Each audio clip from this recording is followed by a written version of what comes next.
Yeah, it is. Yeah. Propping it up, giving yourself a nice little angle. Well, I wonder if I can turn my phone volume off. Silent mode on. Okay. All right, Awesome. let's get this show on the road then. Yeah, let's do So I it. say the words theme song, so I know later on to edit in a theme song. And then I say, hello and welcome to Hello, We Don't Talk, Let's Talk, the show where I, Christopher Hua, reconnect with old friends. And today we have the dastardly Kris Young. Kris, welcome to the program. Hello, how are you? I'm doing very well today. I like to start off every single one of these episodes by thinking about the last time I saw my guest slash friend, uh, which in this case is particularly easy because I saw you last week. And I was Yeah, like, true. and I've been doing this show for a little over a year now. I'm just like, I was gonna get to Kris eventually, but like this is just like a prime opportunity to be like, okay, Yeah, yeah, I know he's exactly. alive. I know roughly that he's doing all right. So we're just gonna reach out to him and move him up in the order a bit. Sounds good. But Kris, how are you doing today? Oh, pretty good. Pretty good. Nothing special, just enjoying the weather, sitting down Hell on a yeah. video chat now. So doing a podcast, um, living the dream. so like I don't go outside much, but usually when I do, I run into either you just like out and about in the town or like Sean O'Leary. And so I Oh just like yeah? wave from a distance and then go about my day because I'm usually like outside with intent. I'm never just like wandering. I'm Yeah, like doing some kind of errand. So just like, man, I can't just like stand around and talk. Um, yeah, no worries. so I think outside of like those random encounters, just like around downtown or whatever, the last time I would have seen you with any amount of regularity was high school, and even then, um, just because of the way like classes work in Ontario high schools, like Hey Chris. didn't talk to you that much. It was still Yeah. just very much a hey Kris out in the hallways. Yeah. Um, and then even in middle school when we first met, that was pretty much just like we had gym class together, may have seen each other in the schoolyard, and that was about it. Yeah. Um, so I'll be frank here. There's not a lot I know about you, That, but that makes sense. I still very much consider you just like a comrade of sorts. Yeah, for sure. I don't know, yeah, I've always just looked at you. We've had like few, we're not like close friends, but at the same time, I've always just looked at you as really like kind, like guy, a good Likewise, guy who's just good to talk to and always friendly and treats everyone properly. That's always great. that's the way you got to do it. Yeah. Um, so Kris, just blanket question. Tell me about your life. When I bumped into you last week, I had mentioned that like I had thought that you were in British Columbia. Oh yeah. But take me through the last decade or so after high school ended, because Yeah, it has been a I decade. imagine a lot has happened. Actually, I've kind of had like an interesting like go about things. Like I don't know, after shortly after high school, like I have a chronic like illness. Mhm. It's called IPF. So I was diagnosed with that shortly after high school, but still like struggling with it during high school. Oh wow. Um, it takes about 2 years to be diagnosed with it, and it just means like it's a type of pulmonary fibrosis. The I stands for idiopathic, which is the medical equivalent of I have no fucking clue. And then like pulmonary fibrosis is just like stiffening of the lungs, basically like your lung tissue, whether it's like the alveola or like other parts of your tissue can like scar from damage or whatever. Oh dear. They don't know it. It's called Mhm. idiopathic, right? So yeah. Yeah, so I was diagnosed with that when I was like 20. First of all, this is like a disorder that like 50-year-olds have, like 50 to 70 is like the common age for it. And then yeah, the life expectancy is not too long on that one. Like, is the average is like 2 to 5 years. So like my whole life after like turning 20 was basically just about like enjoying it. Like Mhm. I was kind of like it's not like I was put an exact date on anything, and but it's just like there's a fly Yeah. here. So Okay. yeah, Yeah, it's just like you're given this information. It's like, okay, well, how do I process this? And like, what do I do now? exactly. It was a so that like the first five like after like 2 years after high school, I was like I don't know, coasting, just trying to find work and stuff. And then Mhm. after like I got that diagnosis, I kind of just like dove heavy into like work and distractions. And I started like drinking a lot and stuff like that and smoking even because as kind of like a middle finger to it. It's just Yeah. like I never smoked. I didn't smoke till I was 19 or 20. And that's when I was diagnosed with it. It was like I started smoking shortly after. Mm. But I don't know. I even feel healthier now than I did then. So like I guess my whole life was just about like looking at like what people know of what I have because it's like a new thing. It's Mhm. not really well known. Like lung issues aren't that we're not that advanced with our knowledge of them. And like growing up, I went through like I tried all these different like asthma medications growing up and stuff. I haven't used medications since I've really been diagnosed with this. Mhm. But yeah, so my whole life was just like I guess like struggling so far has just been like struggling through that. It's just like trying to find hope and reasons to like do things, like dealing with like all the stages of guilt and stuff and all Yeah. the stages of like denial and whatever, and then just like trying to enjoy myself. Like I'm not saying that I would wish this upon people, but I feel like I have like a really nice understanding of life because I don't take anything for granted, right? Mhm. And at the same time, like I'm not saying I'm going to die soon. I don't know. I feel actually pretty decent. Like there are days where things are really hard, but at the same time, like the like I was saying, they know very little about this. So Mhm. 10 years is considered a long time to live after being diagnosed with this.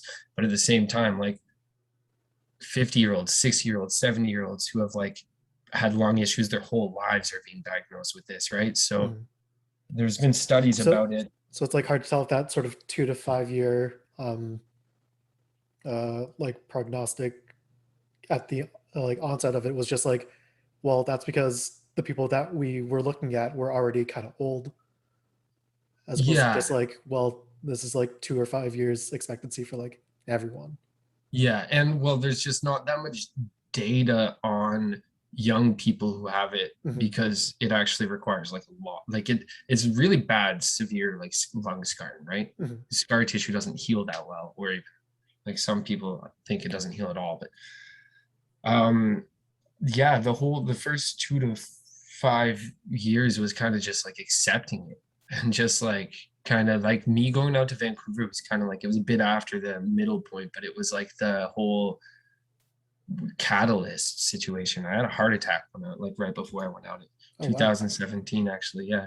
So it was pretty interesting because I'm a 25-year-old who has all these old man things, but like on the outside, I look fit as a fiddle. Like no one Hmm. in my life knows Like about these things. I would have had no idea that that was a element Yeah. of your I didn't even existence. tell my family till I was like 20, till I was like 5 years after. I didn't tell Mm. anyone. I just I kind of just didn't know how to deal with it. And it's just like the world has just been like a question mark for me.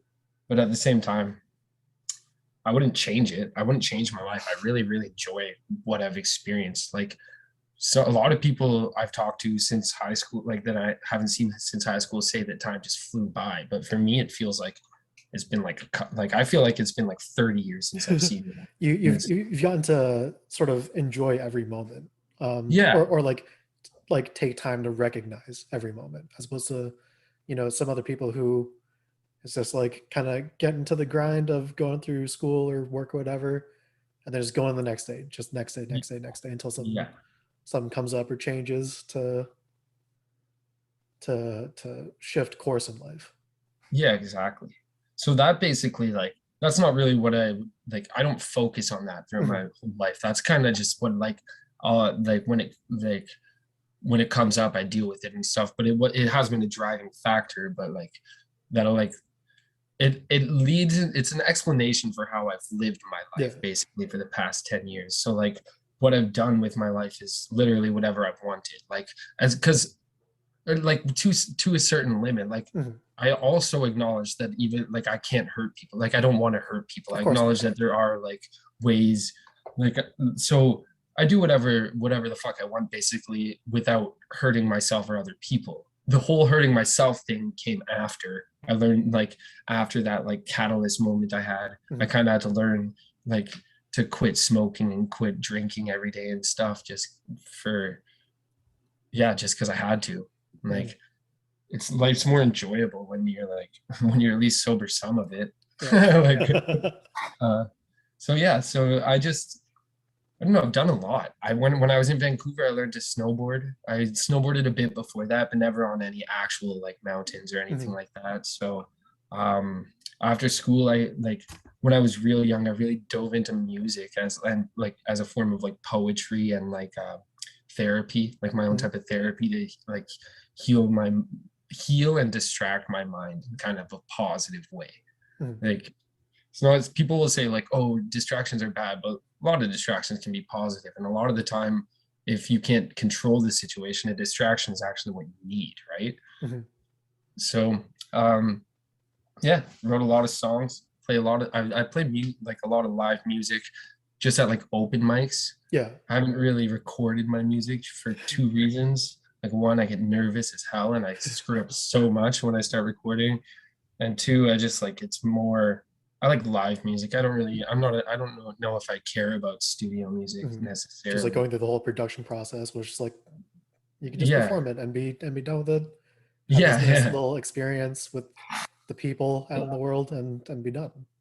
Yeah. That's a squeaky chair I just realized. You're good. Yeah, yeah, exactly. It's just more about like actually performing and having fun with it and just like yeah, I don't know. I was really bad at music when I started doing open mics, and to be honest, I don't feel guilty.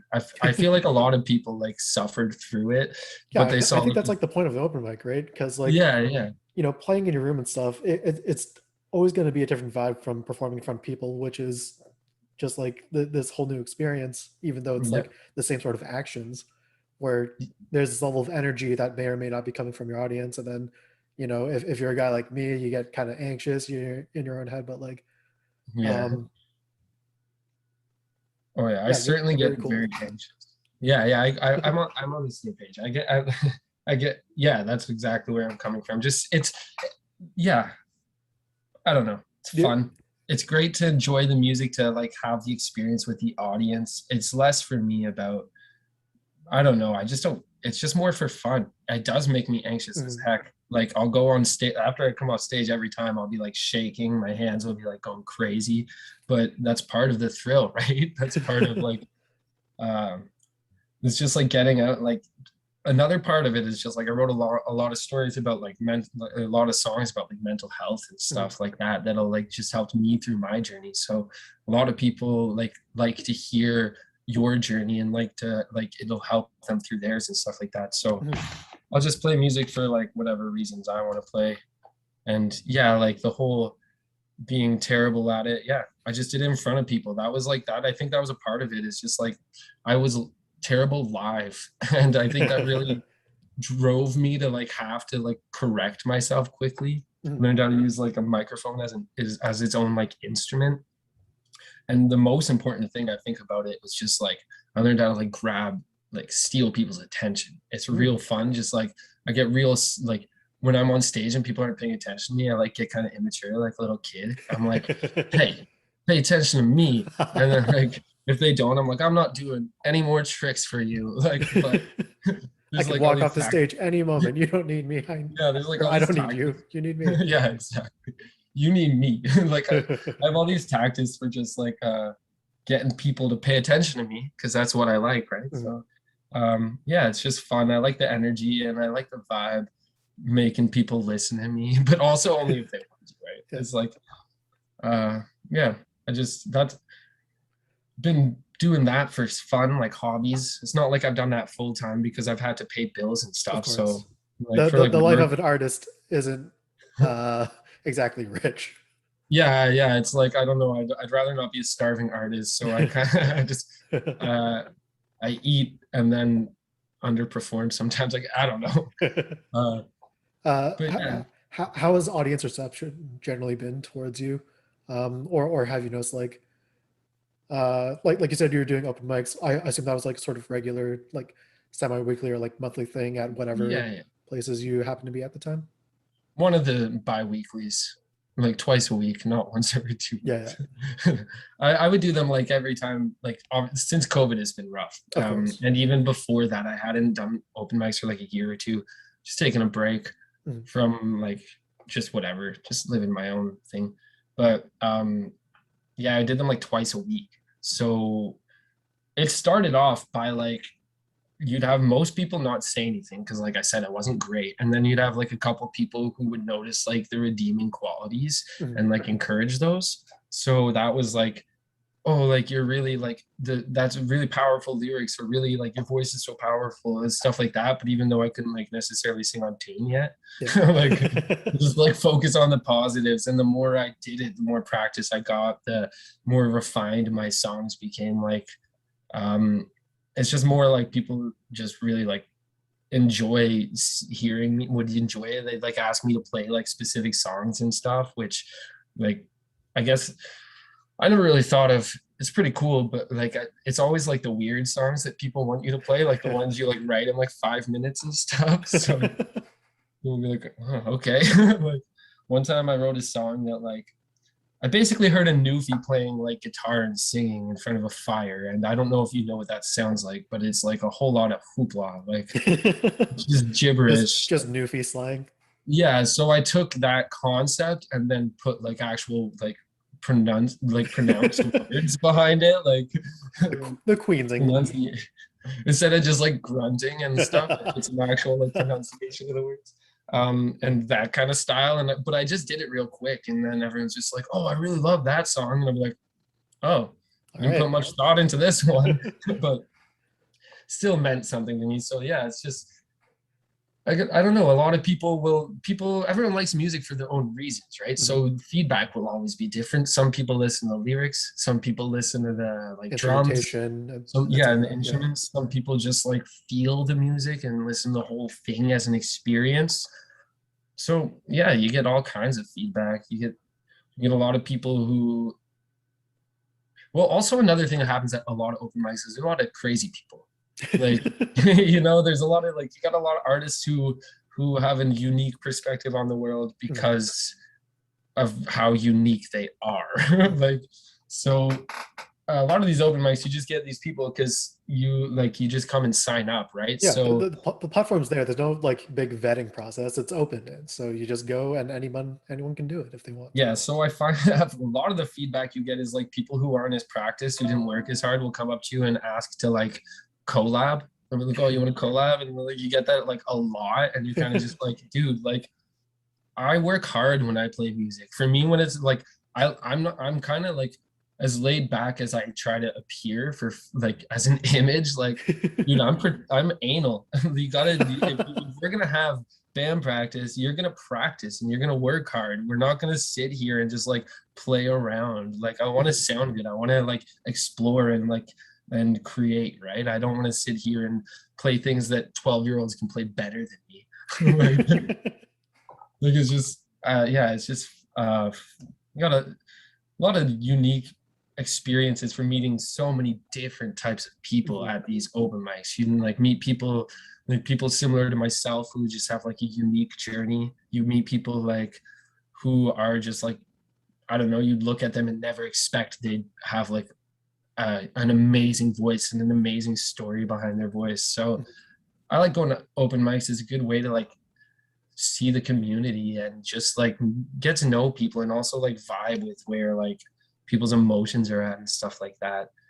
You get a lot of people who are anti-society, so you get a lot of people who you hear their message for why they think things need to change. And you get a lot of people who are happy with the way things are, and you hear their perspective on why they enjoy life and how like even though things could change, they don't need them to necessarily. So Mhm. I like that part of my life is just really interesting because of the eclectic array of people who are quote unquote artists. Like they are like you can't pin art, Yeah, you can't name art, but yeah, they they, are technically artists. people that definitely created something and put it out there. Yeah, and technically art, but like not everyone likes all art. Not Yeah, everyone like exactly. there's like every good thing some people hate. Every like if it's bad, more And people every hate bad thing it. some So, people love. yeah, exactly. Like so I even if like I tell people who like I've also got a little bit into painting, not like Mm, just for a thing to do in spare yeah. time and stuff, and it's just fun. So one thing like I like to tell people when they're painting is it's just like, dude, you don't have to be good at painting. Like you don't even like even when it comes to music, you don't have to be good at singing. Like look at Bob Dylan. Like that guy can't sing. He can write a story, Mhm. right? There's so many famous people who can't sing. So many famous painters who just put like a red dot on the thing and it sells for like $50,000.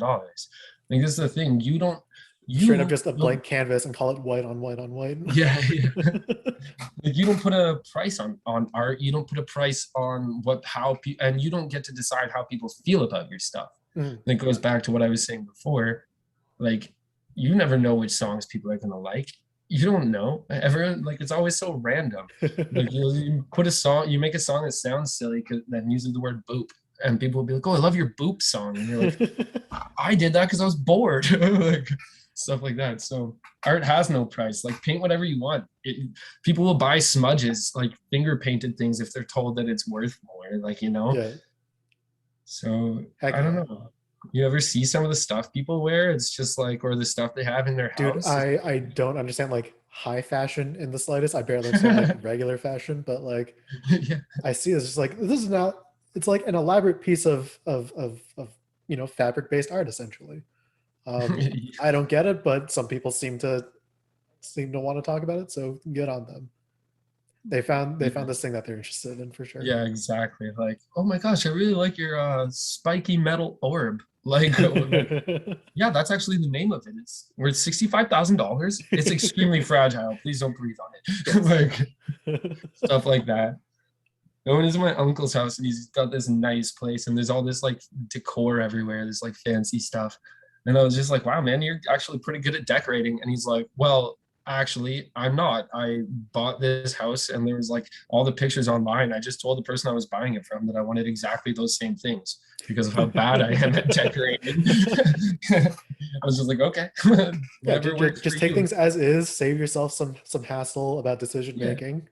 So he's buying some things like for like I guess I don't know what prices they are, but like thousands of dollars. When I've Oh, seen like people sell them at like roadside shops, like that they made themselves for like $25 kind of thing. mhm. Like exaggeration slightly, but still like yeah, you don't get to define who what like art is. You don't get to define. So I don't know if you feel like doing it, just do it, right? You don't Oh need yeah. a death sentence to decide to just do whatever you want. Like it's like a lot of what we do is just based off of where we want to be in the future, Mhm. and but that ruins the present, right? It's just Yeah, like for sure.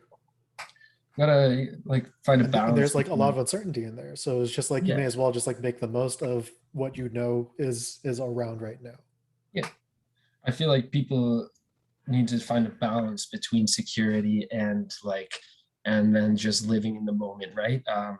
Like I felt I what I kind of see society doing is like people tend to lean one way or the other, and then it becomes extreme, and then they lean like more the opposite, like their children lean like the opposite way, Mhm. right? Like our parents' generation, like definitely more conservative than us. And then we like saw that, and now like the younger people in us are like definitely more like liberal than us. Like it's crazy, just like society is just like that, right? You just like Mhm. will learn we learn in extremes, which is kind of interesting. But at the same time, like, I don't know, we don't really have to. You can live in the moment and, like, I don't know, be responsible. You can, like, I pissed off and moved to Vancouver for 9 months with $200 in my bank account. But, like, I just got a job when I got down there and started working hard, like I did here, right? Mhm. So I don't know. Like, I kind of found out how, like, limitless and how, like, few boundaries, how much, how many how much less of like limitations we have in general than we think we do, right? We all Mhm. feel trapped and we all feel like we're stuck where we There are, but there's like the oh, things that we think we need versus what we actually need, and then if yeah, you get those out of the way, like the rest of it is just like it's whatever. yeah, exactly. And then like once you have the things you definitely need, then everything else is just like it's all just luxury. It's all just like something that adds to your life, right? Mhm. So I don't know. Times have been really hard for a lot of people. I feel like through this because of what I went through, like through the COVID and what's been happening in the world, I feel like I haven't. It hasn't been as hard for me. First of all, because like the concept of dying from something like a lung condition is not news to me. Like that's not like something that's like that Like, oh I've yeah, I I, don't like I've been in this scenario before. I know exactly how to yeah, react to the fact that there's like yeah, a cardiovascular, like a pulmonary, breathing yeah, issue. yeah, yeah, like yeah, exactly. It's just like I've been here before. Yeah, I've dealt with it. Like so, I don't know. I even got COVID, and like really. yeah, yeah. I don't know. It didn't really affect me that much. I've had Mm. worse colds and worse flus. Like pneumonia, bronchitis, definitely painful, but more painful for me. But that being said, like everything's individual. I'm not just gonna go and be like, oh, guys, It's not a big COVID. Like deal. I got it. yeah, It like wasn't that oh, bad, but like I was very high risk technically. Like I was for one of the sure. people you should be scared of, but at the same time, like one of the things the news doesn't like that's not that people don't understand a lot of it is like young people have a much higher survival rate, right? Mhm. So and all the cases are like independent. Some of the cases are way worse than others, right? So Yeah, like there's no like way. your experience does not invalidate the fact that people died from it. Like Yeah, yeah, exactly. And it's not like it was just your experience. yeah, I'm not gonna tell people like fucking, oh, it's not a big deal because like it wasn't a big deal for me. But Mhm.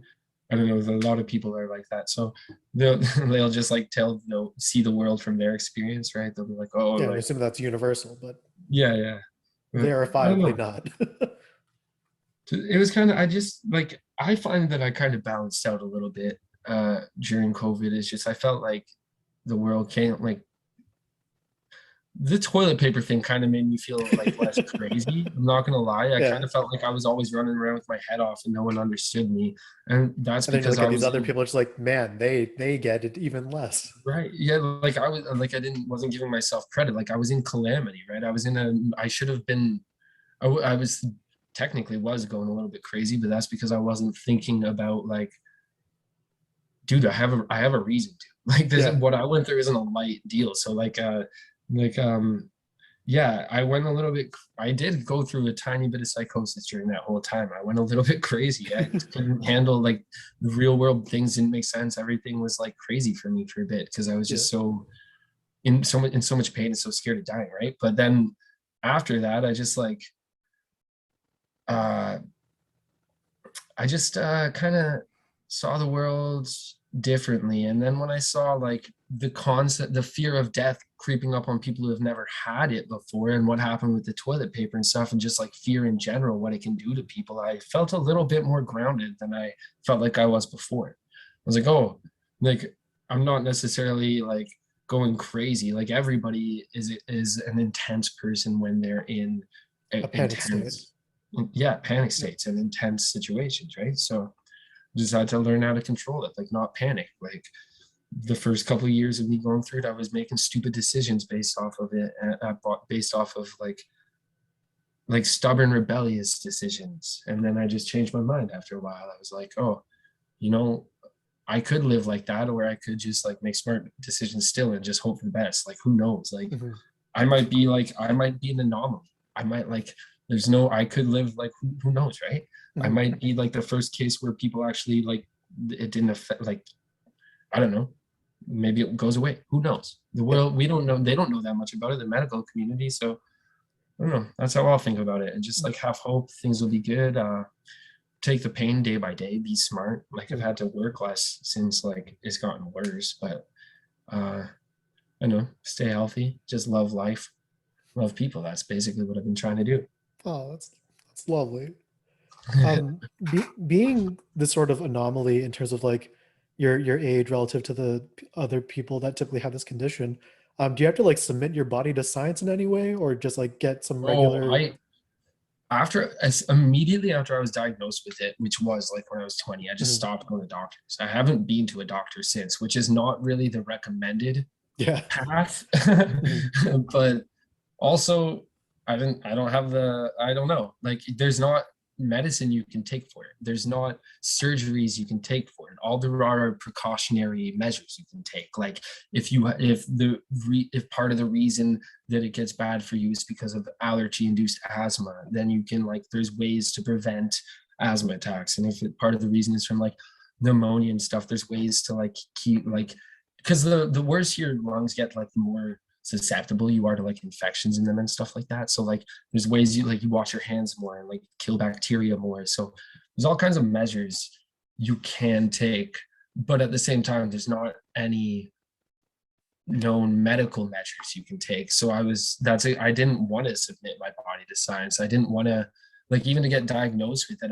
It took 2 years. I was going to respiratory therapists and respirologists like constantly being put in all these chambers doing these tests that like pushed me to my physical limits, which like hurt a lot. And I don't know, I just didn't see that as being how I wanted to go about things. I hate hospitals, and like Oh yeah, I feel like most anyone, people do. yeah, I feel like anyone who's been in them a lot has like just well, not anyone, I can't speak for everyone else, but many people who have had to spend a lot of their time in hospitals, just like when they just don't when they're older. They're just like, I've done it, I've tried it all, I'm just gonna not, right? So went to the hospital a lot, did all these tests. Um, maybe if I like go in and talk to my doctor soon, because I haven't talked to her in 9 years. Like she knows I'm not dead, but she also like wasn't want to diagnose me or anything. I was like, so maybe they would do like extra tests and studies. I'm unclear on that, but I don't know. I don't know. Maybe I should go to a doctor soon. I've been feeling pretty fine without it though. So whatever, like teach their own, right? Yeah. I also have seizures from asthma medication now, so that's Oh kind of wow. interesting from the heart problems and stuff because they How are how recent's steroids. that one? Yeah, yeah. So they're steroids, right? Mhm. So and yeah, I don't know.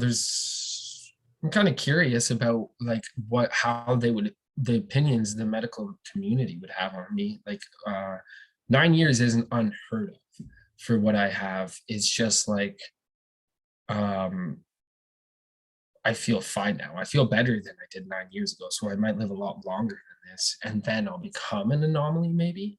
But uh, I don't know. There's been other people who have had what I have. Um, And there will be many after you. yeah. Yes. Yep. And then it's just, even if it's not what I have, kind of just like it, you can, a lot of people have like just the concept of basically something that never goes away. Like my girlfriend's mom has MS and stuff. So there's a Mhm. lot of people struggling with this kind of thing. And I don't know. I guess I've had my struggles. I've had my time to be scared and be full of fear and try to run away from it. But I guess like clarity just came when I acknowledged what was happening and then just was like, whatever, I'm gonna do the best I can with this. So yeah, living Right my on. life. Kind of just doesn't I don't have any plans. I don't have anywhere to go, anywhere to be. Mhm. Someone's like to me, hey, want to go here for 2 weeks? Yeah. Like uh I kind of just like I've been going with the flow very much lately Mhm. because it's kind of hard to conceptualize having a family and visualize. First of all, because a lot of people who have like conditions like I have get like infertility issues as well. Mhm. So there's like all kinds of things that so I might not be able to. I just want to have the concept of an atypical family that hasn't existed in me, but it's like kind of what I wanted when I was younger Mhm. before I knew of these things. So like I kind of had to change where my mindset was, just being like realistic with things. Can't do that to someone. Like I don't want to do that to a family Yeah. if I can't. So And you yourself come from like a pretty decently large family. I think I've met like several of your siblings just from schooling and stuff. yeah. Yeah, I guess you could say that. I have 6 siblings. I have 3 sisters and 3 brothers, all like same parents, which Absolutely is massive.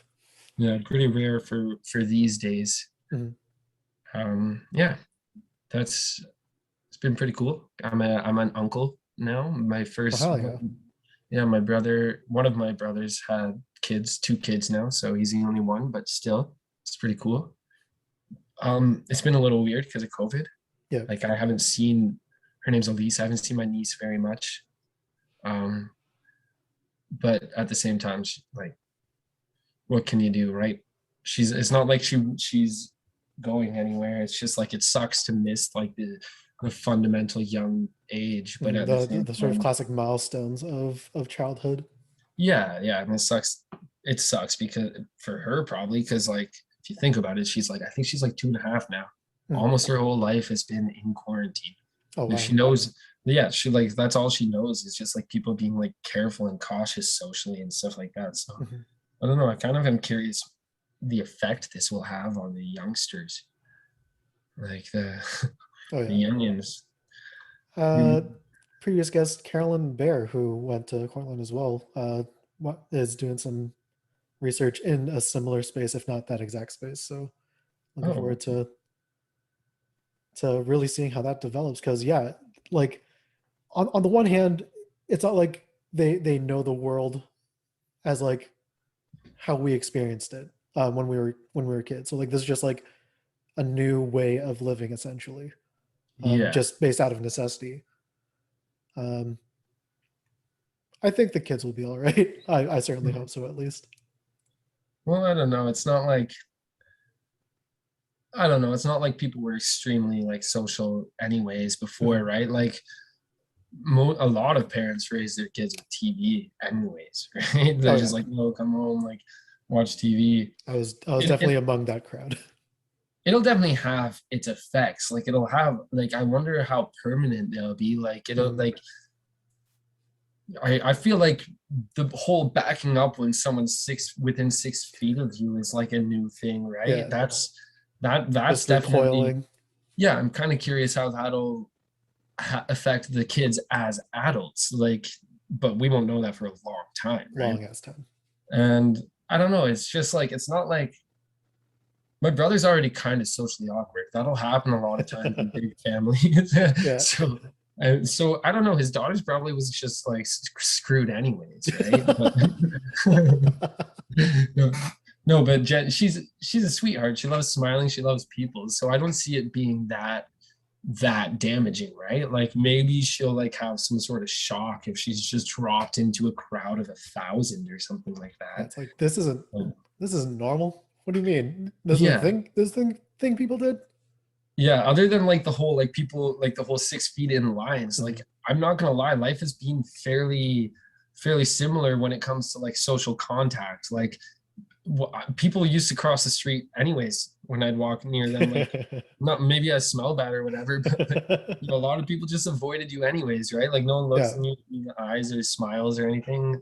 Not no one, but most people don't anymore anyways. So I don't know if it'll be that different. Like I feel like by the time she's old enough to like by the time she's old enough to do like big events, they're gonna be back, is what I assume.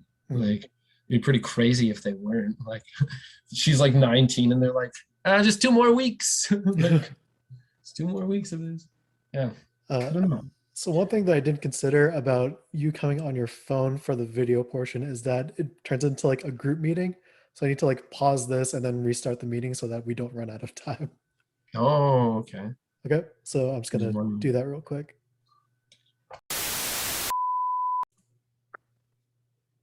And we're back. We are back. It was the first time I've had to navigate this situation, and I feel like you did a pretty good job. Um, do I forget exactly what we were talking about because I was thinking about something else? Absolutely. Absolutely. That'll We're talking happen. about the kids, the the, Yeah. the young ones growing up in this particular period of time. Yeah, some strange dynamics for them. Mhm. I don't know. Also, Um, like the soup, like the ones who are in school and stuff, they're like starting off by like doing online classes, right? If it's your mhm. first year of school in 2020 or 2021, then you just like the whole thing is like you lose the dynamics of like I don't Teachers know, and socializing with people. yeah, because like kindergarten, like junior kindergarten, senior kindergarten, like I didn't go to them because I was homeschooled till grade one, but Hmm. they don't really seem like the most academically advanced courses. Like they're not really for like teaching your kids to be like Yeah, intellectually. They're for it's teaching your it's kids there as like social. a it's there as like a sequel to daycare. Yeah, yeah. It's exactly like you're getting to the age where you can't wear a diaper anymore, kind of thing, right? Like you like have to learn these things. Like your parents need to get integrated back into the workforce. Yeah, We yeah, don't know what yeah. to do with these people. Like, yeah, exactly. That's like the right. That's the latest age where kids like actually have to be like assimilated basically to Mhm. society. It's like by grade one, you got to behave. It's well, that's how it used to be at our age. I don't know if you don't have to be behaved in school at all anymore. I can't imagine. I can't imagine trying to like, dude, it was hard enough with our generation, and we actually were pretty good listeners and like pretty obedient, subservient. Mhm. And we did have these things in our pockets to distract us as heavily Yeah, as like my cousins are in grade I think one's in grade one, one's in grade two or three, and like they have their own personal phones, which is like this is dude. insane. Yeah, it is a little weird to think about these like stuff like that. Mhm. And not even that, it's just like kids that age, like because I have cousins around that age too. They grew up with iPads, right? Like Mhm. this kid was 2 and he could have joined the Zoom meeting faster than me, right? And now he's like 11. So it's just like that's the kind of thing the kind of it's just interesting. But I guess they probably are handling the whole like school on computers way better than we would. Like Oh yeah, they're like good at it, but it's still weird to see kids just like pull out their own like school laptop and then just start like typing yeah. away Like my on it. schools were broke. Like in You no world could I conceive like a classroom full like just distributing laptops to kids. no, I know that that was hard enough to do with scientific calculators when we were Yeah, kids. Like remember we did have at Cortland there was that Mac room, remember with yeah. all those big colorful Mac A like classic computer lab, yeah, computer lab with computer like people kids will it actually is kind of funny and you've seen Zoolander, right? of course. Yeah, of The course, files are like in the when they're like computer. yeah and they smash like a computer. I feel like that's how kids would be nowadays with those computers. Like what do you mean it's in the computer? How what does this monitor do? Why is it shaped like this? Like they don't even know what tube TVs are.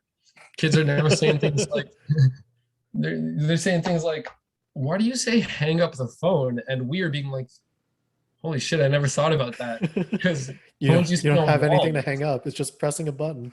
What do you mean Yeah, hang like up? even when we were kids, phones weren't always on walls, but that was like for when they used to hang on walls, and now we still Mhm. say it when it's a button, like hang up, like Where it's like that meme where like the icon to like save a file is like like an old ass floppy disk. Like no one below the age of like 25 is gonna understand what that is anymore. yeah, I saw this kid from like high school said to his teacher who brought in a floppy disk, he's like, "Oh, that's sweet. You like 3D printed the save icon." Crazy to think about. Like those floppy disks have like no space on it. It's crazy to think Yeah, that they have it's programs like wild. that. Like you'll have like the first USBs, it was like crazy to have like 500 kilobytes. You're like, whoa, like I do feel like just like the oldest person talking about the world in this way and how like how technology has advanced to where like this is what we're talking about and we're only 30. yeah, yeah. We're like so like old. I'm like an old man with like my ailments, and then being like, we used to rewind Yeah. VCRs. You know what that stands for? Like think like we had just totally different experiences than kids. Like kids will be like Mm. sitting here being like, ah, fuck, it's buffering. Like they'll be mad and buffers for like 3 seconds. We'd like have to go all the way to They've got Blockbuster, like rent like 20 tabs open. It's like we had one video and it still took 5 minutes to load 30 yeah, seconds. and no, like what I don't know, like half the time you just still have to rewind it. No one would Mhm. do it for you. I don't know. It's good. Yeah, it was good times. Those were some fun days. People Mhm. are like, why? Like the kids are like, why do you call it like videotape? Why do you call it like recording tape and stuff like that? Like people like things just changed so much. For sure. It's interesting. Just like a lot of the way that things have evolved and grown. Um, and like your sort of life after high school is like a sort of microcosm of that, where it's just like just a lot of change and personal growth. And it's great to see that you've come through it for the most part. Yeah, it's pretty cool. I think that, yeah, I guess that is similar. Like, yeah, technology was kind of weird for me, to be honest. Like, Hmm. especially like just talking to people in general. Like, I'm extremely social and I'm good at talking to people, but I feel technology kind of hit me hard because because of how we grew up, I didn't have a cell phone until I was like 20. Oh yeah. Like it wasn't a necessary thing when we were kids. And then you'd only have one if you're kind of either if your parents made you for safety or if like you had friends. Who also had phones, who their Yeah, who parents gave it to also them had for phones. safety. Yeah. No. So I just like never really got used to it. And then like growing up as a 20-year-old, like suddenly to have friends, you kind of have to like I have to learn this new language that I'm still terrible at. Mhm. Like I don't know, I kind of didn't adapt with like the whole cell phone communication thing. Like I can talk to people, but I don't feel like I'm talking to people unless I can see them, right? Yep. It's kind of just an unfortunate like the polar opposites in my social abilities like in real life versus like The technological. online sort of Yeah. style. Like I function very as you may be able to guess, I function like pretty decently in the online world, but like I still write full on messages like I'm writing like a professional email, and I don't know what emojis are appropriate for any given scenario. But You'd be like like my mom, put love mom at the end of it. Mom, I yeah. can see your name at the top. But yeah, like the use of emoticons and emojis is like the biggest blank space that I have in terms of like online communication, where it's just like I'll talk to people and they'll have one in every message. Just like I don't understand why this is happening. Yeah, you know what? I'm bad at that too. I learned the tongue out means just fucking kidding, and that's all I need to know, right? Yeah. Just like the tongue face, because everything I say is sarcastic. So if you talk to me in real life, you're like, oh, that's a real sarcastic guy. But suddenly over cell phones, like no one has any idea how sarcasm works.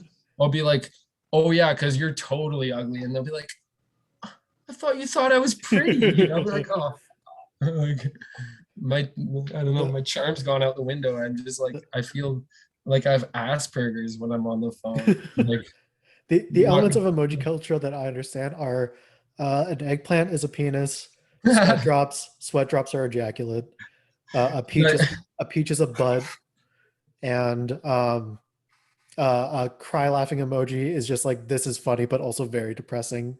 So I'm just gonna laugh through the pain. yeah. Those four sort of axioms are the only ones that I could use properly.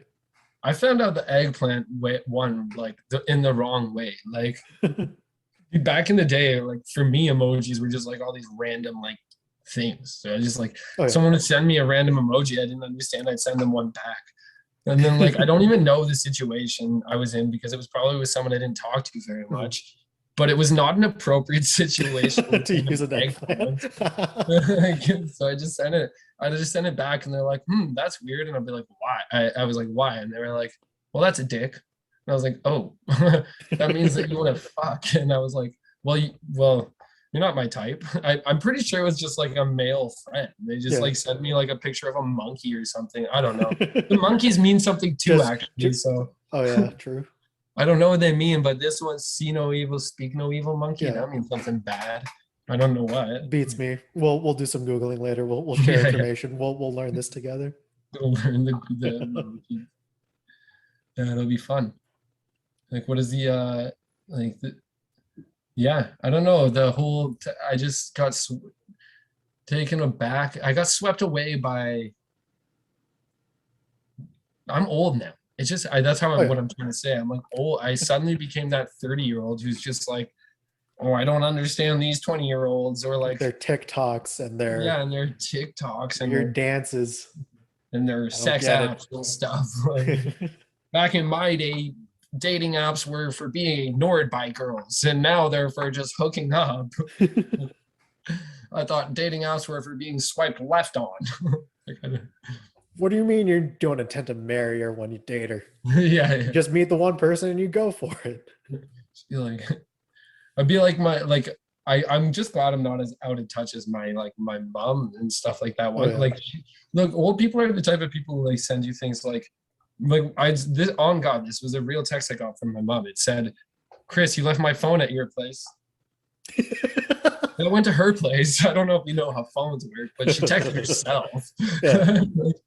uh, but like another thing that like where I'm just glad I'm not quite as out of touch. Like old people will often like talk about something on social media, and then you'll like talk about it in real life because they don't respond, Mhm. and then later on they'll respond back in social media as if you didn't have that real life conversation.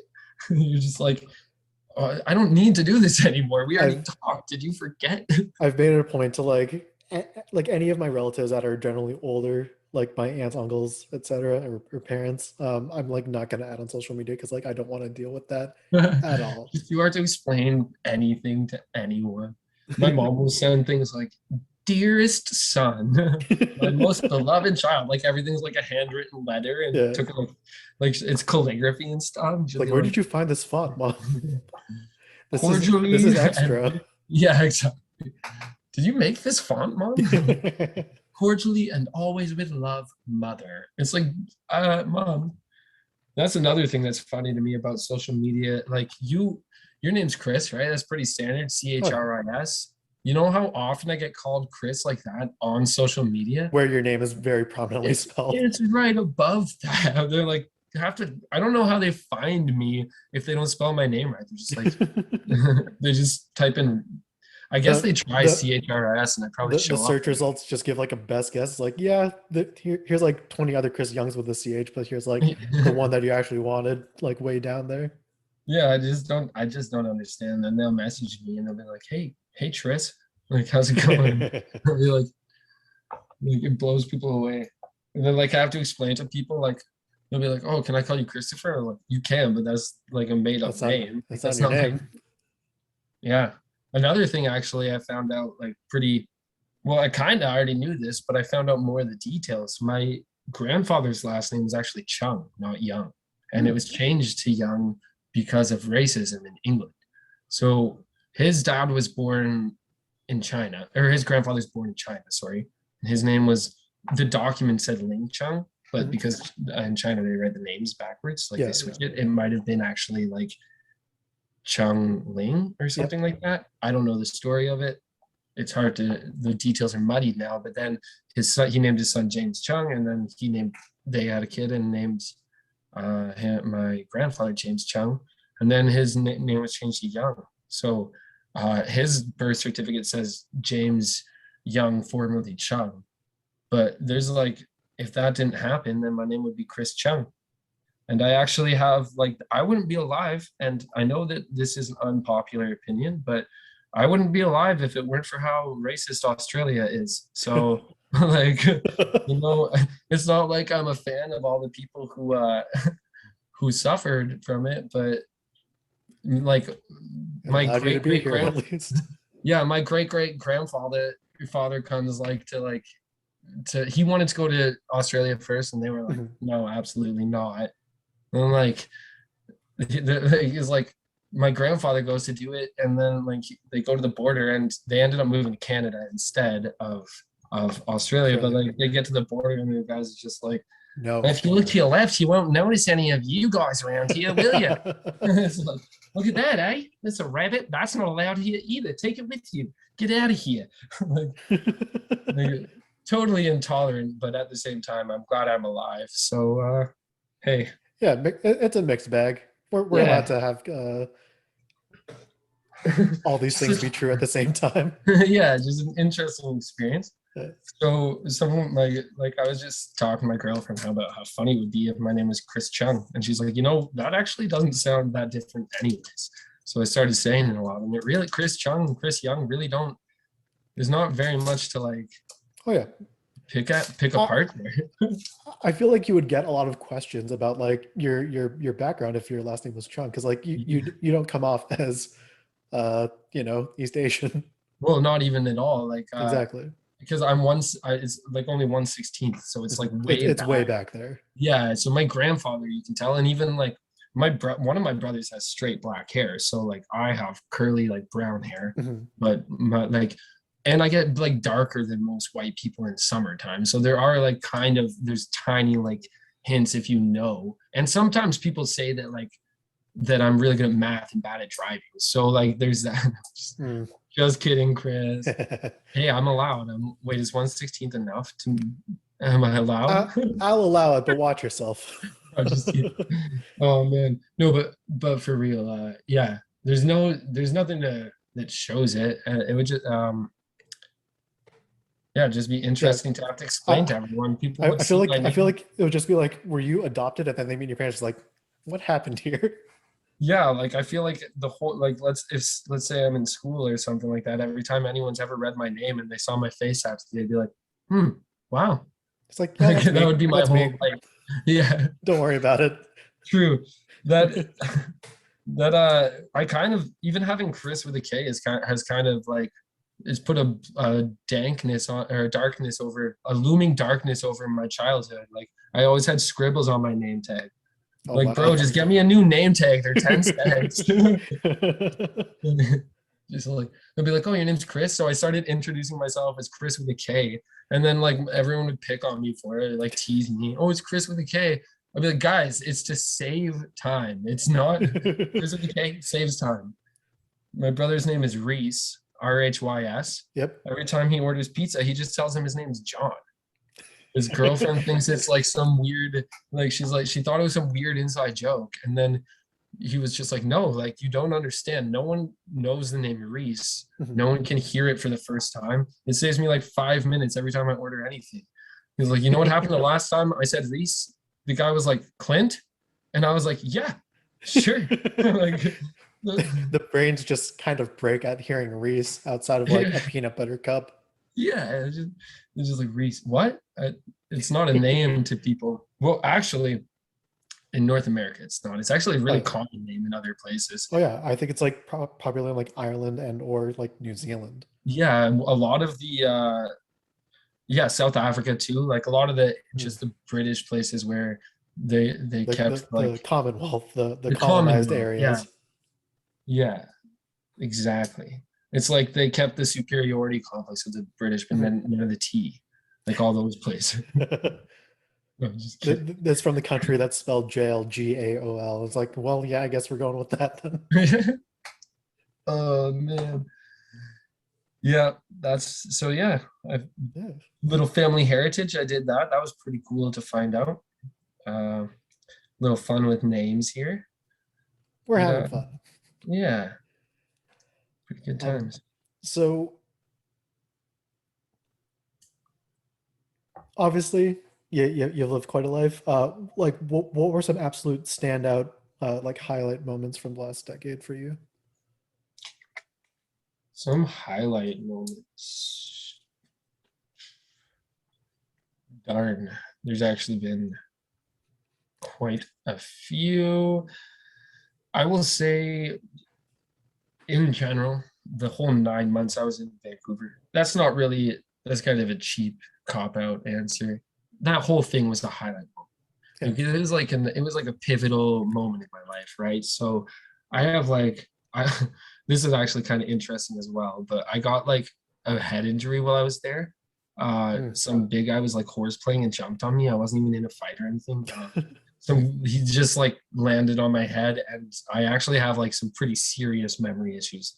Uh, so I don't know. A lot of it's real foggy Yeah. from over in that time, but like the more I remember, the more like it was just a different time of my life. It was like I took a break, just like see things differently, find what I liked about Ontario and what I didn't like, to be honest. Because before I left for Vancouver, I was in a pretty like negative mood. I was like on terrible, like Mhm. everything here is shitty, kind of. So I went out there, lived a like lived a really good life of just like meeting a lot of travelers, like going to beaches a lot, like basically just being your classic Just definition of super a gorgeous landscapes out there. yeah, and just being a hippie with all the people who are hippies out there. And like eventually I came back as a family, like Mhm. slowly trying to like get my family to like to And consider and moving they out were there. not budging.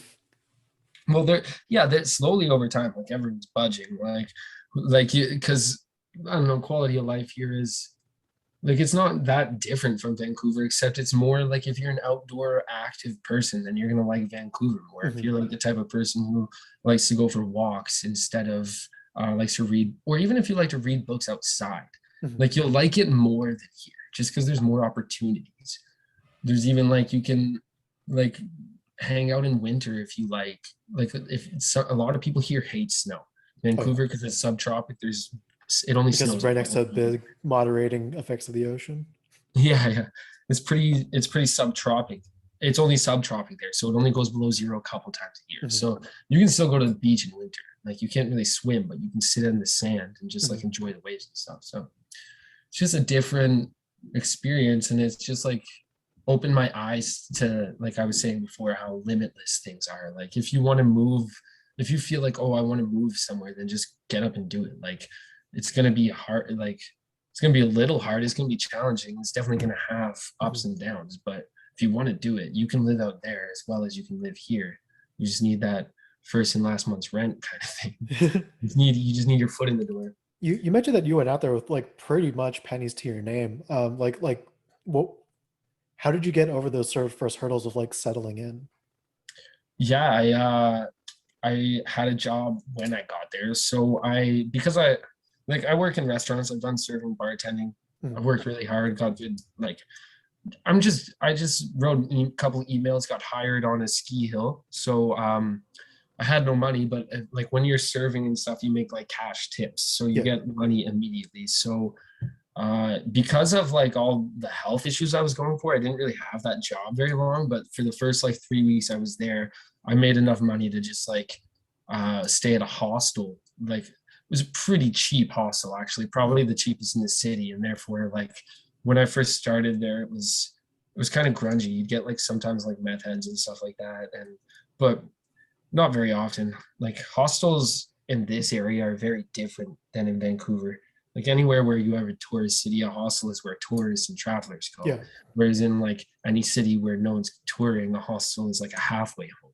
Mhm. It's like a place for people to recover from like, well, not even recover, just like they just sleep there when they're homeless. Yeah. Then they leave in the morning and do drugs and come back at night kind of thing, right? That's what it's like for a lot of the parts here. But when over in different areas of the world, it's just where like travelers go. So Mhm. I worked there. Because it's a thrifty accommodation essentially. Yeah, I worked there, and because it's Vancouver, you're guaranteed to have some people struggling with opiate crises. So like I was at a hostel, it wasn't really my place to help. So like I kind of just like made sure that like I directed them to Salvation Army down the road. But like while I was there, I kind of like kicked out all the like the people, not kicked out, but like kind of just made it a zero tolerance for hard drugs, Mhm. like weed, obviously, because it's Vancouver.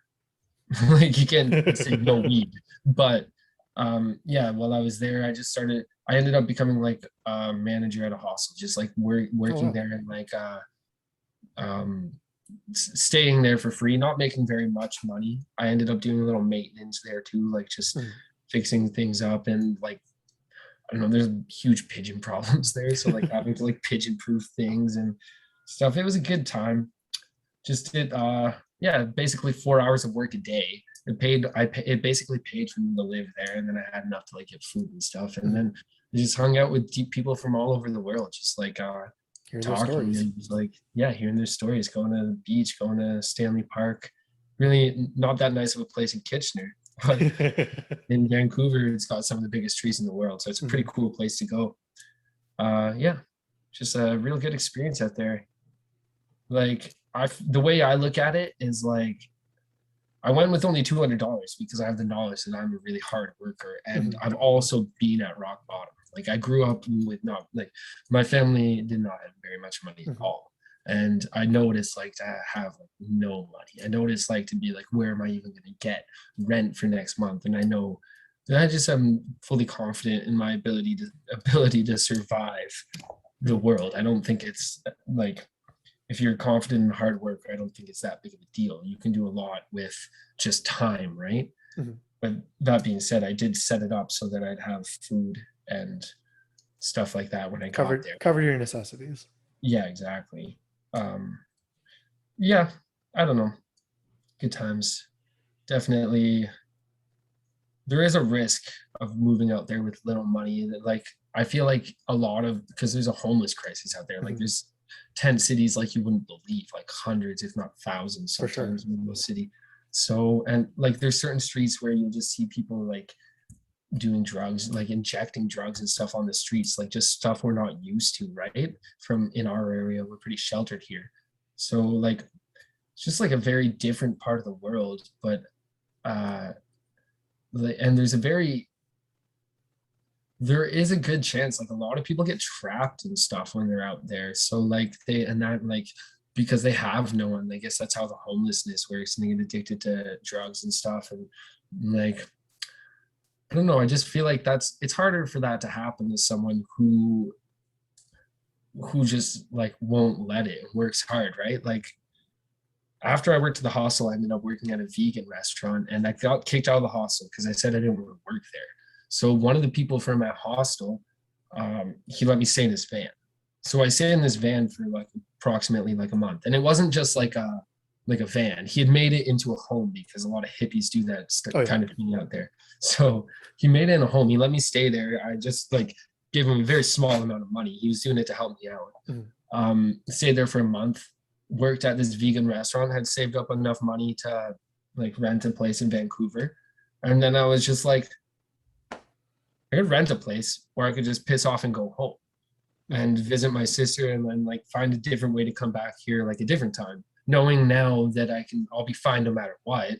Mhm. It's real easy to get a job if you just like look and are good at things and work hard, right? I'm kind of fortunate, so I can't, like, I'm a lucky guy. I can't say that like, oh, it's real easy to get a job. I was like well educated and like am like lucky enough to like be at least a, appealing to look at. Like, I'm not like, I don't know, it's people trust like charming people more. So I guess Oh I was yeah, for just sure. lucky to be like a social person, right? So I feel very blessed in that.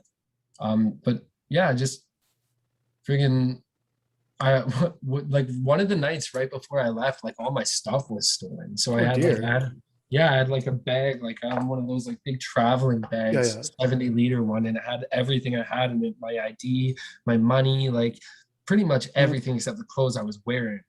And um and like a little bit of money I had in my pocket. Mhm. And then it was just stolen. And then the next day, like I know where the things get stolen and brought to. So I'm just going, seeing all my stuff be sold to people. Can't really confront these people because even if I was willing to get, well, no, like I'm not gonna fight like drug Someone addicts. who, To be yeah, honest, they're they're out of uh control, and honestly, the scariest thing about it would be getting their blood on me. Like, yes. and as much as like that sounds like pretty like an asshole thing to say, maybe it is, but like I don't want, like, it's a biohazard. Like, Mhm. you inject yourself with like foreign contaminants and shared needles all the time. I'm not getting your blood on me. So I don't know, I let them just steal my shit and sell it right in front of me. Like, I had a longboard that my sister had given me as a gift, clearly mine. It Mhm. was like very much so mine. uh I just went up to them and I was like, this is mine, man, you stole this from me yesterday. And he's like, no, it's not. And then I was just like, well, what do I do here? I Mhm. can't, like, I'm not going to steal it back. I don't want to be murdered over a longboard. So I just left it. I went to work for another week, asked for my money in cash, and then just hitchhiked home. So I hitchhiked from, I bussed from Vancouver to Regina to get out of like the smoke, because this was right when, in like 2018, there was some pretty bad forest fires, Yeah, yeah. probably 2019 too. Uh, Bus to Regina, get rid of the smoke. And then and then I just hitchhiked from there. Did Like, you it's hitchhike out there in the first place, or was that just like a I more flew. formal I okay. flew. Okay. Part of the reason I hitchhiked was because everything I had Yeah, of was in course. that backpack. All my ID, like literally everything. Mhm. So I just figured, you know what? I'm gonna go back home where it's real easy to get things done. Like, I could have got my ID done in Vancouver, but I would have had to like have an address, people mail things to For me and sure, for stuff sure. like that. It's like, you're like, oh, send it to my van on Bethel Avenue. Like, just like, no. So I just hitchhiked home. It's a pretty good experience. I walked like 70 kilometers in one day. which someone was like to me, that's not possible. And I'd be like, dude, I did it. I don't know what you think is possible or not, but I walked It from, happened.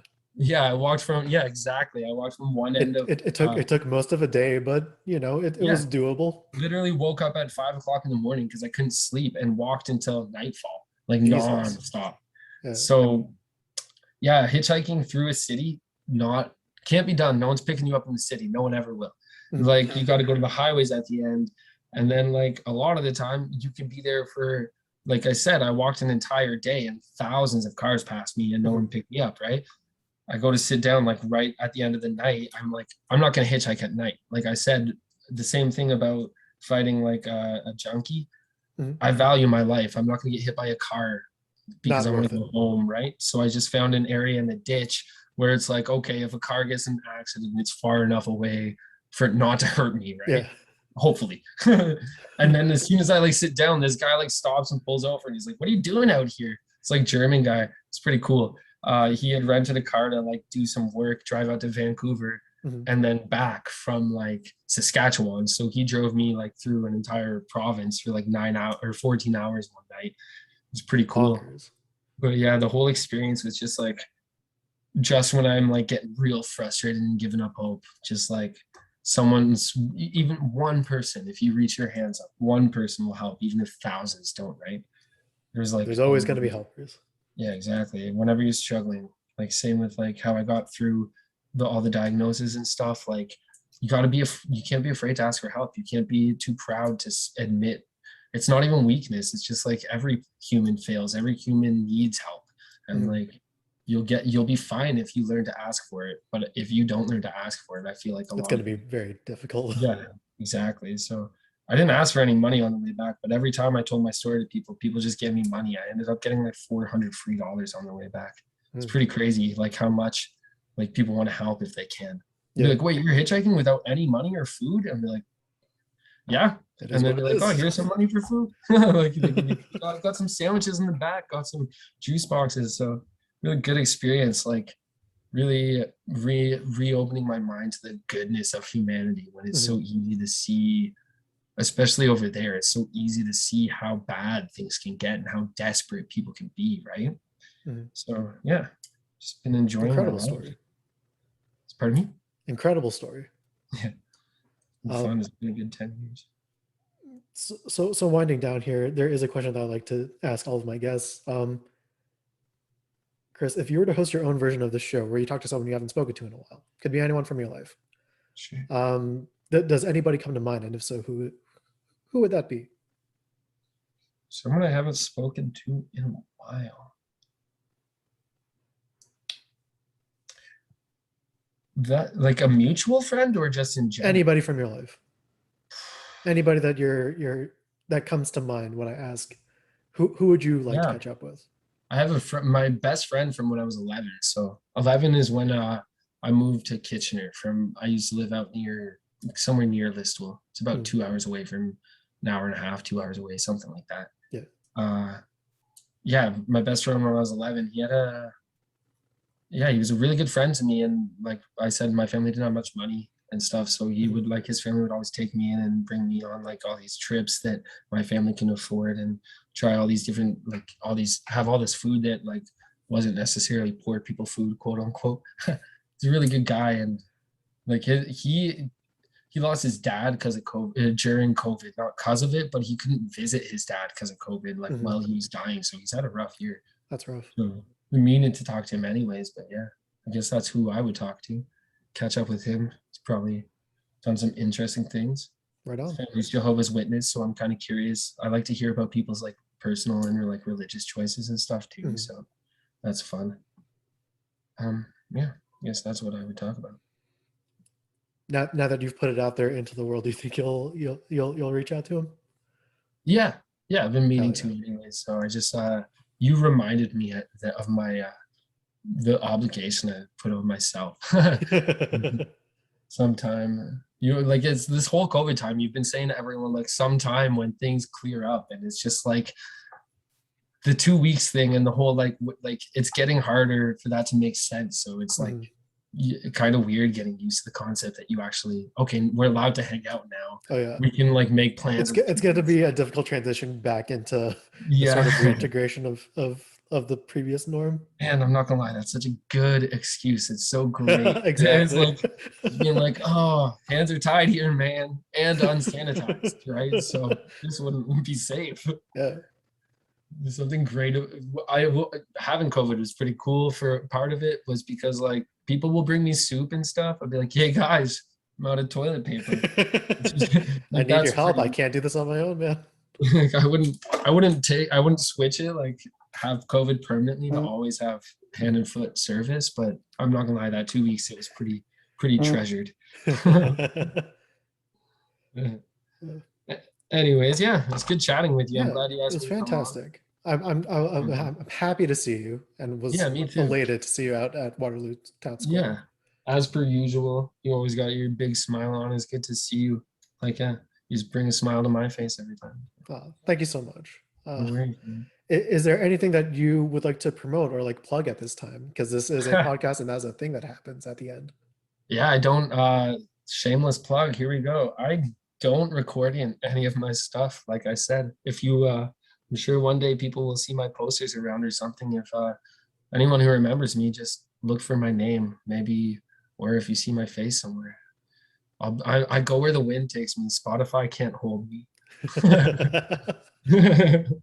So keep an eye out for your lokeep open mics. You may keep your just see keep this your familiar eyes face open. up there on the That's stage. my plug.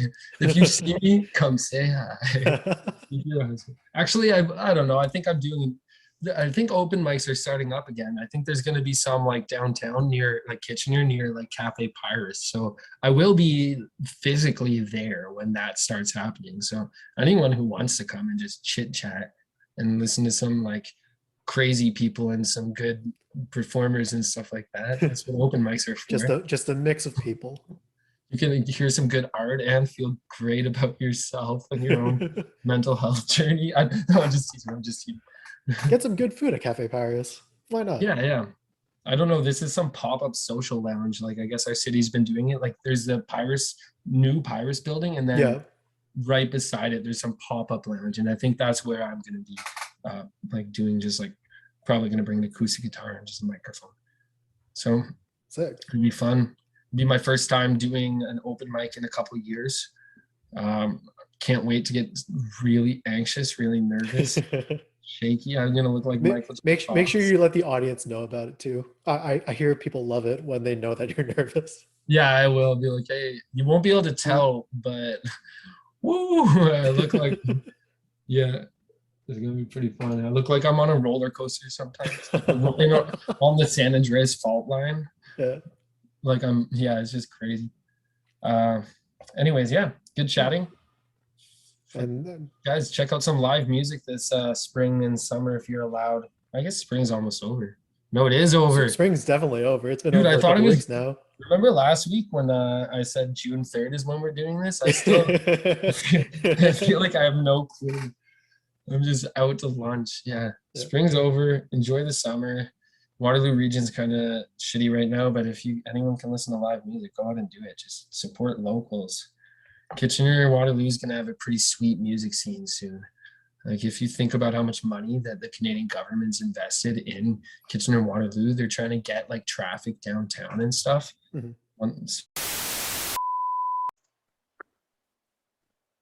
This is the most scuffed I've ever done this. Ooh, buddy. I have the meeting number memorized. So many times I've put it in. Oh wow. Okay, here we go.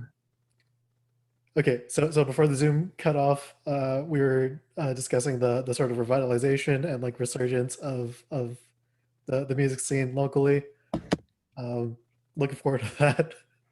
Oh yeah, I was just saying that the government, like the actual like government or yeah. federal? What's it called? Not provincial. Federal. The federal government and provincial government have actually put a lot of money into the area. You can tell by like the light rail and stuff and all the condos that are going up. So they're also trying like one way to definitely make money. One way you like one thing you need to have for a starting city is like a art and like a music community basically. Mhm. So I feel like they're well, I know for a fact they're actively just like trying to reawaken like just like and like maybe even what's the word I'm looking for? Just Revitalize. revitalize, yeah.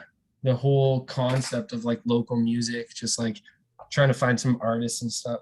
Like I can just feel that it's gonna be like a big thing here.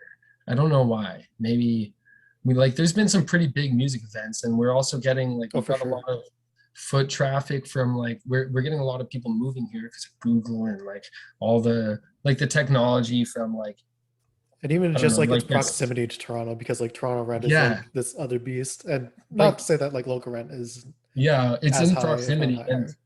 like Cambridge, Kitchener, Waterloo has already has like had like crazy technology like with Hmm. ComDev and everything like that all around. There's technology all around. Like so now they're just putting more in. I can just imagine more and more money being put into the city.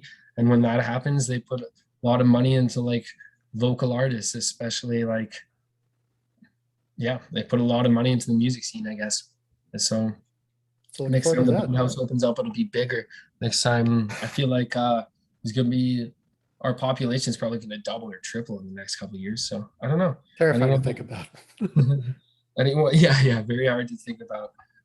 But yeah, anyone who's into it, this is probably the time to get into it. Like this is probably where, like, I feel, I don't know, I just feel that there's gonna be like a cultural revolution here. I don't just know why. just start doing it now. And Yeah, then you could exactly. hop in once it all gets back up and running. Yeah. So I guess that's all. That's all I had to say. I just think that I just feel I'm gonna hop back into music. It'll be fun for me. It'll be get into live music again. Maybe even feel motivated enough to like write songs.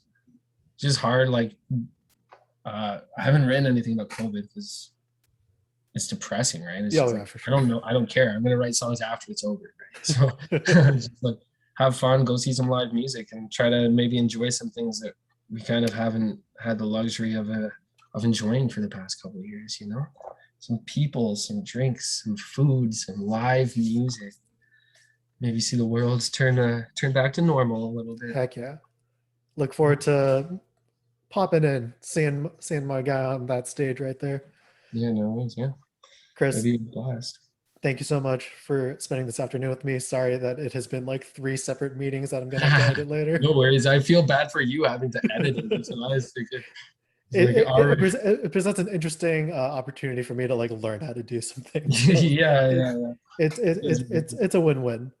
Um, but yeah, so that'll do it for us here today at Hello, We Don't Talk, Let's Talk. Dear listener, thank you. Whoever you are, wherever you are, whenever you are. Thank you so much for listening, and I will be back next time with a different person.